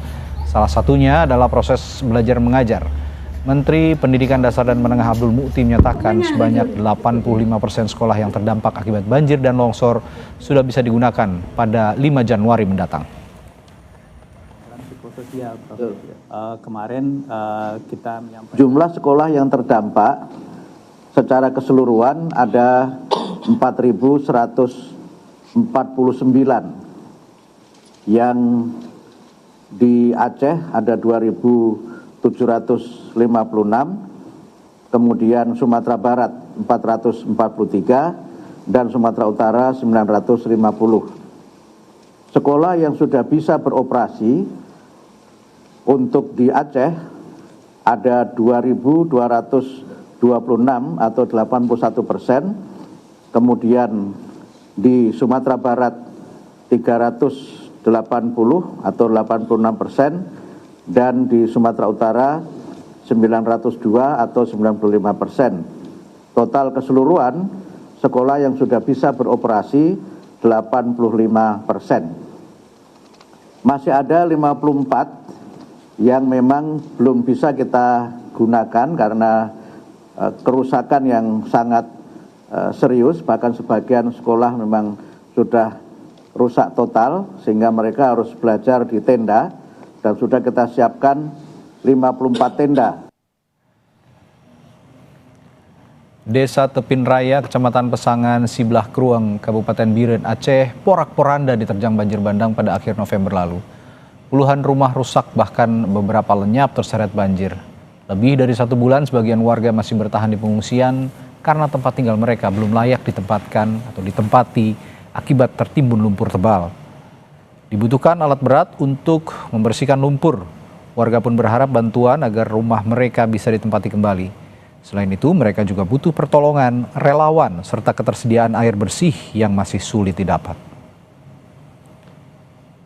Hanya juga ini dibersihkan sendiri di masyarakat, emang udah nggak sanggup lagi karena faktor ekonomi. Karena kita kan di Tepin Raya ini basisnya emang petani, sawah udah tertimbun sekitar 45 hektar, nggak bisa digunakan lagi.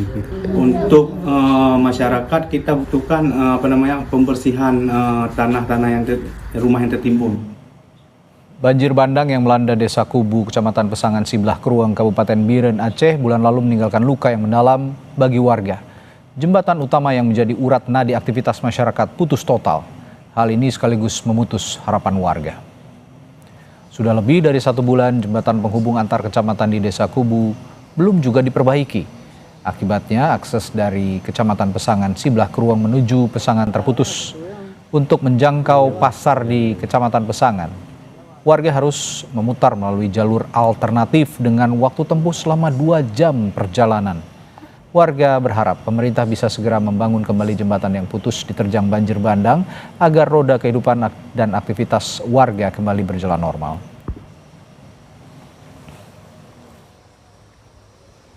Masyarakat supaya pemerintah itu bisa menghubungkan kembali atau membangun jembatan untuk kelancaran aktivitas warga, karena di Kecamatan Pesangan Siblah Krueng banyak juga pegawai-pegawai atau pekerja yang bekerja di Kecamatan Pesangan. Sebuah patung macan putih di Kabupaten Kediri, Jawa Timur jadi sorotan hingga jadi objek wisata. Kami punya informasi unik ini setelah jeda di Sapa Indonesia Malam.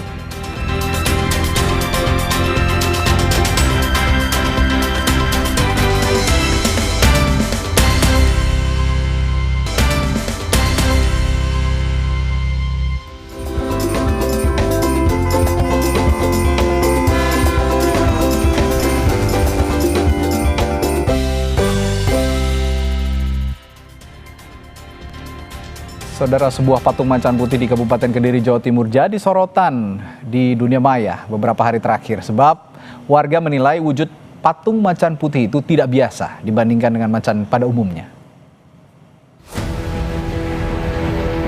Maksud hati ingin meniru patung macan ini. Namun siapa sangka? Jadinya malah seperti ini.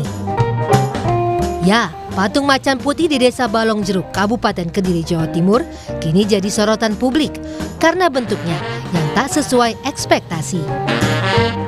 Kepala Desa Balong Jeruk menyebut patung macan putih itu dibangun menggunakan dana pribadi. Dengan dana Rp3.500.000, Kades bermaksud membangkitkan kembali legenda desa sekaligus ikon desa. Musyawarah dulu, seandainya nanti masyarakat tetap setuju kita membuat ikon macan putih. Saya carikan dulu gambarnya, fotonya. Nah, setelah kita ketemu foto dan gambarnya yang kita inginkan, kita sodorkan ke pemahat patung, katanya sanggup membuat yang seperti yang kita inginkan. Ternyata waktu kita sudah deal dan dibangun, ya jadinya kurang sempurna seperti itu.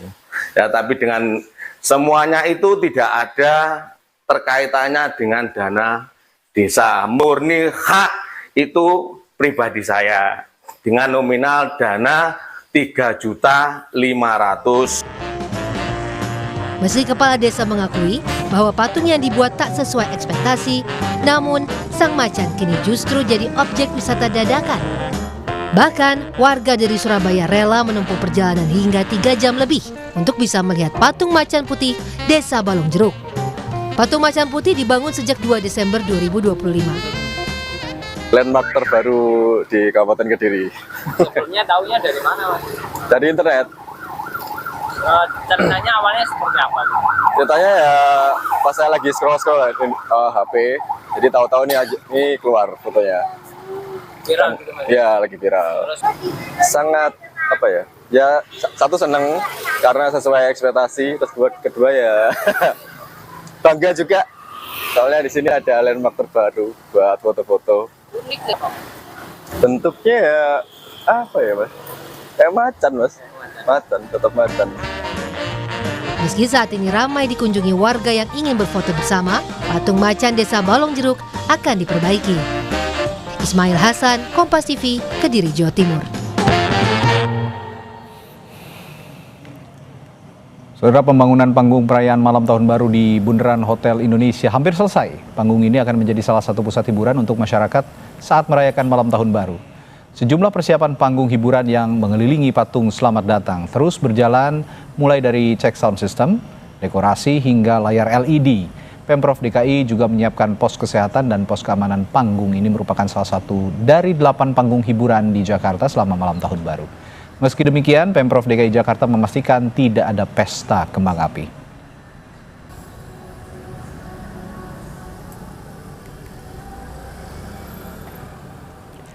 Libur akhir tahun dimanfaatkan wisatawan untuk berburu kuliner di Kota Bandung, Jawa Barat. Kawasan Saparua menjadi salah satu tujuan favorit wisatawan karena beragamnya sajian kuliner dengan harga yang terjangkau.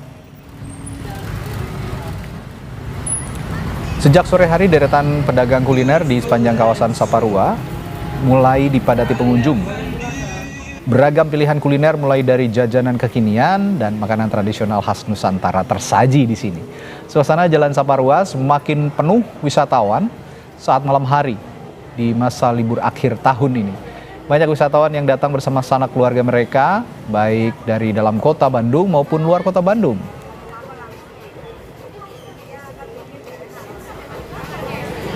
Dan bagaimana keseruan liburan akhir tahun salah satunya di Bandung, Jawa Barat, terutama di kawasan kuliner Saparua di Jalan Saparua, Bandung. Ada jurnalis Kompas TV Mita Handayani dan juru kamera Sunandar di sana. Mita, malam-malam di Bandung memang asiknya kulineran, itu tidak bisa dinafikan lagi. Semua orang pasti udah tahu. Tapi yang jadi rekomendasi kali ini apa nih? Radi, selamat malam. Ini kalau misalnya Anda menanyakan, kira-kira rekomendasi apa nih yang paling tepat untuk dinikmati malam hari? Ini sebenarnya saya tidak bisa merekomendasikan ya, karena memang Bandung itu kota kuliner, jadi semua makanannya tuh enak-enak. Terlebih saat ini saya sedang berada di Saparua, Kota Bandung. Saparua ini merupakan sarana olahraga yang ada di Kota Bandung. Ini tempat jogging, tempat basket. Itu tempatnya di sini, tapi di tempat ini juga menjadi salah satu tempat wisata kuliner. Nah, di sini ada banyak kuliner yang bisa didapatkan oleh para pengunjung yang datang ke sini. Kalau misalnya di sebelah kanan saya, ini banyak sekali makanan-makanan mulai dari minuman Thai tea, lalu ada cireng, ada pisang goreng, lalu ada mie ayam dan masih banyak lagi. Nih, tadi Anda menanyakan kira-kira kalau misalnya merekomendasikan apa, ya seperti yang saya katakan tadi sebenarnya banyak sekali makanan di sini, tapi dari tadi saya itu mengincar salah satu makanan jasuka yang ada di sini. Tapi sebelum saya pesan, ini saya mau mengajak ngobrol wisatawan yang ada di sini. Halo, selamat malam. Ini namanya siapa? Aku Gabriel. Iya. Angel. Gabriel sama Angel. Ini dari mana nih? Dari Bandung atau luar Bandung? Dari Bandung sih. Iya, Bandung Kak. Ini lagi menghabiskan waktu libur akhir tahun ke sini ya? Iya, mau jajan aja sih ini. Mau jajan? Iya, ke sini. Dari banyaknya tempat wisata seperti Braga juga kan banyak tempat kuliner, Lengkong Kecil dan lain-lainnya, Cihapit. Kenapa ini sekarang malam ini memutuskan untuk kulineran di Saparua? Apakah tadi habis olahraga? Enggak sih, tadi kan ini cewek aku ngajak beli kembang api kan, terus mau cari yang manis-manis. Kebetulan kan mungkin searah ke sini, jadi ke Saparua deh. Gitu aja sih sebenarnya. Ini kalau misalnya Kak Angel nih, tadi abis jajan apa aja nih di Saparua? Aku baru datang sih, terus baru beli ini doang. Oke, baru beli jasuke ya. Rasa apa nih? Soalnya kan banyak nih rasa-rasanya, ada yang original, terus ada yang green tea. Beli rasa apa? Aku beli yang mozzarella. Ya. Oke, abis dari sini mau kulineran apa lagi? Soalnya kan banyak banget di sini kulinerannya. Aku lagi pengen yang manis-manis sih, jadi nanti mau nyari yang manis lagi aja.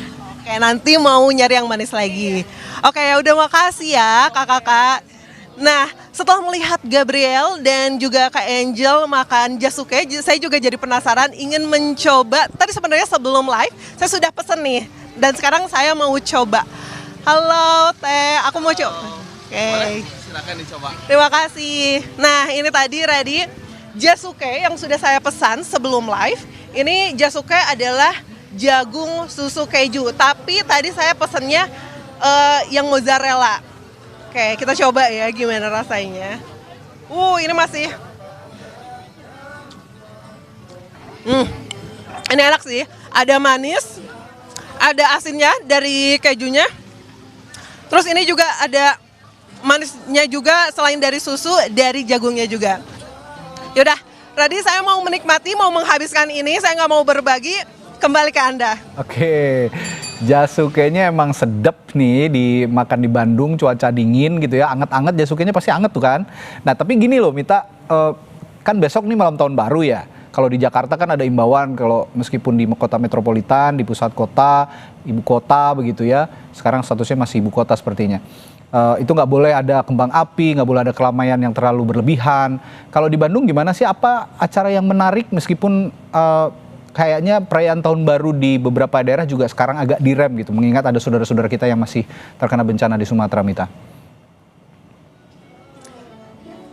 Iya betul Radi, kalau misalnya di Jakarta dan di tempat lainnya ada imbauan untuk tidak memeriahkan acara tahun baru, sama juga dengan di Bandung.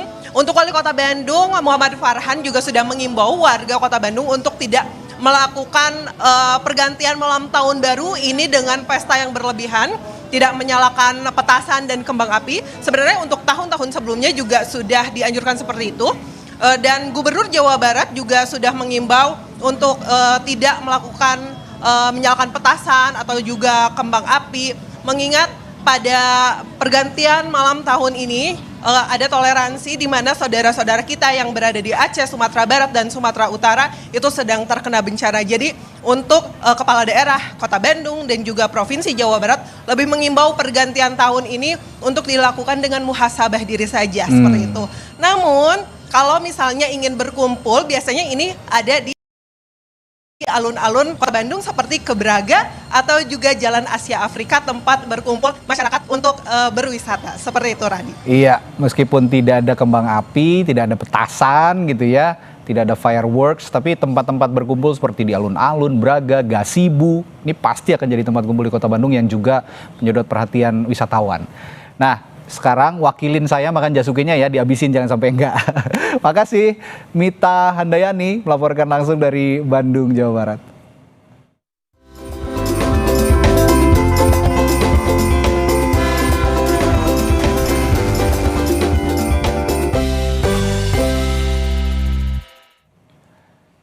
Saudara, sebuah atraksi wisata ekstrim di kota Wenzhou, Tiongkok kini menarik perhatian wisatawan. Kami punya informasi menarik ini untuk Anda setelah jeda.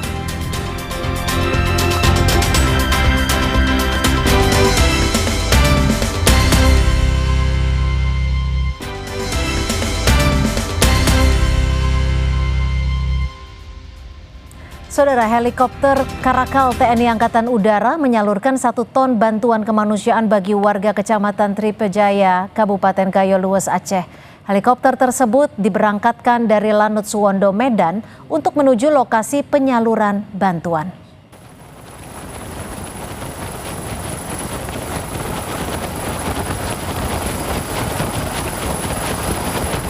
Kondisi lapangan di lokasi penyaluran tidak memungkinkan helikopter untuk mendarat menghadapi situasi tersebut. Pilot Karakal TNI AU menerapkan teknik hovering, yakni helikopter melayang rendah dan stabil di atas titik penyerahan sehingga distribusi tetap bisa disalurkan secara aman. Kru menurunkan paket bantuan mulai dari beras hingga kebutuhan pangan lainnya dan menyerahkan langsung kepada warga yang telah bersiap di area penyaluran. Helikopter Karakal TNI Angkatan Udara juga menyalurkan bantuan kemanusiaan seberat 1 ton bahan pangan ke Desa Penankela, Kecamatan Tripejaya, Kabupaten Gayo Lues.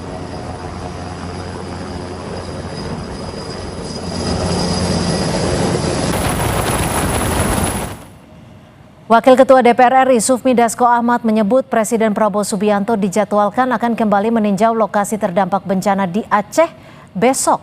Hal ini disampaikan Dasko saat DPR menggelar rapat koordinasi Satgas Pemulihan Pasca Bencana Sumatera bersama kementerian, lembaga, dan pemerintah daerah di Aceh.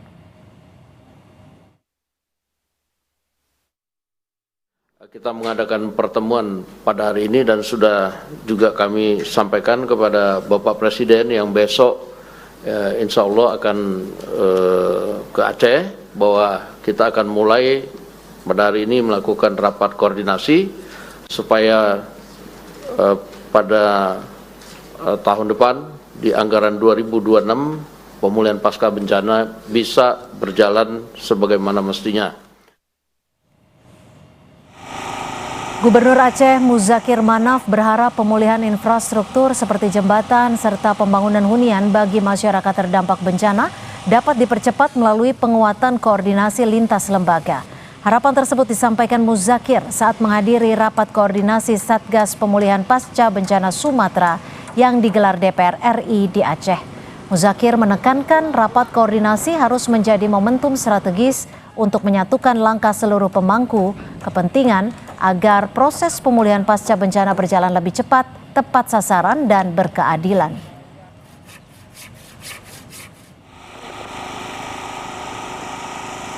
Rumah hunian sementara atau permanen yang perlu urgent, Pak Pimpinan, segera mungkin kita bangun, Pak.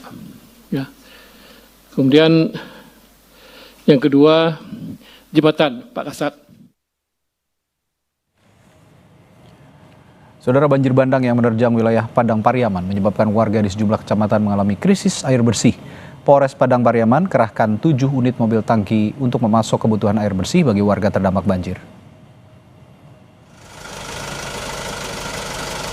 Polres Padang Pariaman kerahkan 7 unit mobil tangki untuk menyalurkan air bersih bagi warga korban banjir dan longsor di Kabupaten Padang Pariaman, Sumatera Barat. Setiap hari, 7 unit mobil tangki bantuan dari Mabes Polri ini menyalurkan bantuan air bersih di 3 kecamatan. Penyaluran air bersih dilakukan 2 kali dalam sehari, setiap pagi dan sore hari. Selain langsung ke rumah-rumah warga, bantuan air bersih juga dibagikan di titik yang sebelumnya telah disepakati bersama dengan masyarakat setempat. Penyaluran difokuskan untuk menjangkau daerah yang jauh dari 17 unit sumur bor yang telah dibangun anggota Polri sebelumnya. Di kemarin udah dibantu untuk mobil tangki air dari Bapak Wakapolri dari Mabes, ada sekitar 7 unit tangki mobil air bersih. Ini kan kita juga sudah ada 17 sumber air bersih, sumur bor. Nah, tangki ini kemana alokasinya? Jadi untuk tangki, jadi kita distribusikan ke wilayah Padang Pariaman untuk masyarakat yang tidak mendapatkan air bersih, dan kita masih menunggu sumur bor yang masih bekerja, Pak. Bantuan air bersih ini sangat ditunggu oleh warga terdampak bencana. Salah satunya di Korong Sakayan, Nagari Pasialawe, Kecamatan Lubuk Alung ini. Ratusan warga sudah mengantre begitu mobil tangki datang. Kebetulan air bersih di sini emang nggak ada sama sekali ya. Kita terisolir banget. Karena apa? Air cadangan satu-satunya yang di gunung itu kan kena longsor. Jadi emang mata air sama sekali nggak ada. Alhamdulillah, terima kasih kepada Polri yang mana beliau memberi bantuan air bersih sangat-sangat berguna dan bermanfaat bagi kita, karena emang air bersih itu nggak ada sama sekali di kita. Apalagi musim hujan, dah nggak ada sama sekali, keruh semua air tuh. Terima kasih. Banjir bandang melanda wilayah Kabupaten Padang Pariaman akhir November lalu. Selain merendam ratusan rumah warga di 5 kecamatan, banjir juga membuat warga di 3 kecamatan mengalami krisis air bersih. Rio Johannes, Dedi Rizky Ginting, Kompas TV Padang, Sumatera Barat. Wakil Presiden Gibran Rakabuming mengunjungi ibu kota Nusantara jelang akhir tahun. Gibran meninjau progres pembangunan infrastruktur dan fasilitas publik di IKN. Gibran tiba di IKN Selasa siang disambut oleh Kepala Otorita IKN Basuki Hadi Mulyono. Melalui keterangan pers, Gibran berharap pembangunan IKN dapat menarik minat anak-anak muda untuk mengembangkan ibu kota baru ini.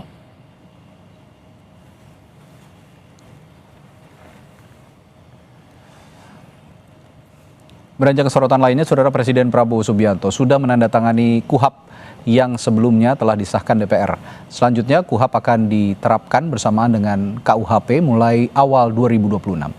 Menteri Sekretaris Negara Prasetyo Hadi mengatakan Presiden Prabowo telah menandatangani KUHP pada pertengahan Desember 2025. Menurut Prasetyo, penerapan KUHP akan bersamaan dengan Kitab Undang-Undang Hukum Pidana atau KUHP pada awal 2026.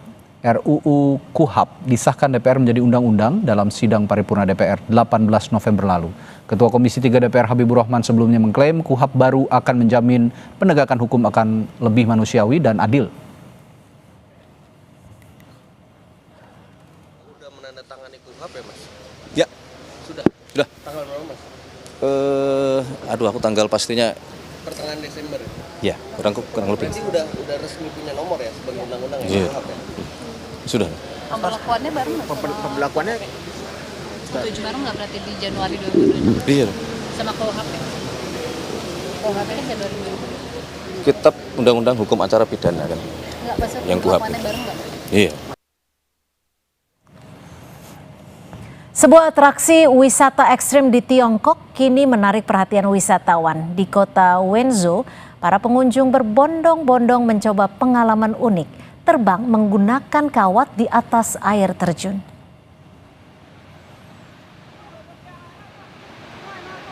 Inilah atraksi wisata wire flying di kawasan air terjun Baizhangji, Wenzhou, Tiongkok. Menariknya, pengunjung akan menggunakan pakaian tradisional Tiongkok atau hanfu dan melayang di atas kawat, tepat di atas air terjun yang mengalir deras. Hal itu semakin memberikan kesan seolah-olah berada di dalam adegan film fantasi. Atraksi ini, saudara, memadukan unsur mitologi kuno Tiongkok dengan sensasi wisata modern yang memacu adrenalin.